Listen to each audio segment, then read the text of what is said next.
2023 ഫെബ്രുവരി 27 എൻ്റെ ജീവിതത്തിൽ ഒരു സംഭവം നടന്നത്. ഇങ്ങനെ ഞാൻ പാർലറിലുള്ള സമയത്ത് എക്സൈസുകാർ വന്ന് എന്നോട് പറഞ്ഞു, ഇങ്ങനെ എൻ്റെ ബാഗിലും വണ്ടിയിലും മയക്കമരുന്നുണ്ട്, അപ്പോൾ ആരോ വിളിച്ചു പറഞ്ഞതിലും വന്നത്. അപ്പോൾ അവർ പറഞ്ഞത് ഞാൻ 1 മാസത്തിൽ നിരീക്ഷണത്തിലായിരുന്നു. ഞാനാകെ നെട്ടിത്തെറിച്ച നിമിഷങ്ങളായിരുന്നു. നമുക്ക് മയക്കമരുന്ന് എന്താണെന്നും കൂടി എനിക്കറിയില്ല, കഞ്ചാവ് മാത്രം കേട്ടിട്ടുള്ളൂ. അങ്ങനെയുള്ള വന്ന് അപ്പം ഞാൻ പറയുന്നത് എൻ്റെ കയ്യിൽ അങ്ങനെയൊന്നും ഇല്ല, വേറെ ആരെങ്കിലും വെറുതെ ഇതിന് പറഞ്ഞതായിരിക്കും. അവർ പറഞ്ഞില്ല, ബാഗിലുണ്ട്, ഞങ്ങൾ പരിശോധിക്കുക പറഞ്ഞിട്ട് അങ്ങനെ പരിശോധിച്ചപ്പോൾ ബാഗിൻ്റെ ഉള്ളിൽ ഒരു ഹോളുണ്ടായി. ആ ഹോളിൻ്റെ ഉള്ളിലായിരുന്നു ചെറിയൊരു പൊതി എടുത്ത് കാണിച്ചു തന്നു.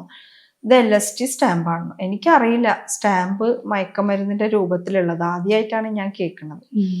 പിന്നെ എൻ്റെ വണ്ടി ഞാൻ താഴെ പാർക്ക് ചെയ്തിരിക്കുകയായിരുന്നു. വണ്ടിയിലുണ്ട് പറഞ്ഞു. മോനെ വിളിച്ചു വരുത്തിയിട്ട് വണ്ടിയിൽ നിന്നും എടുത്തു.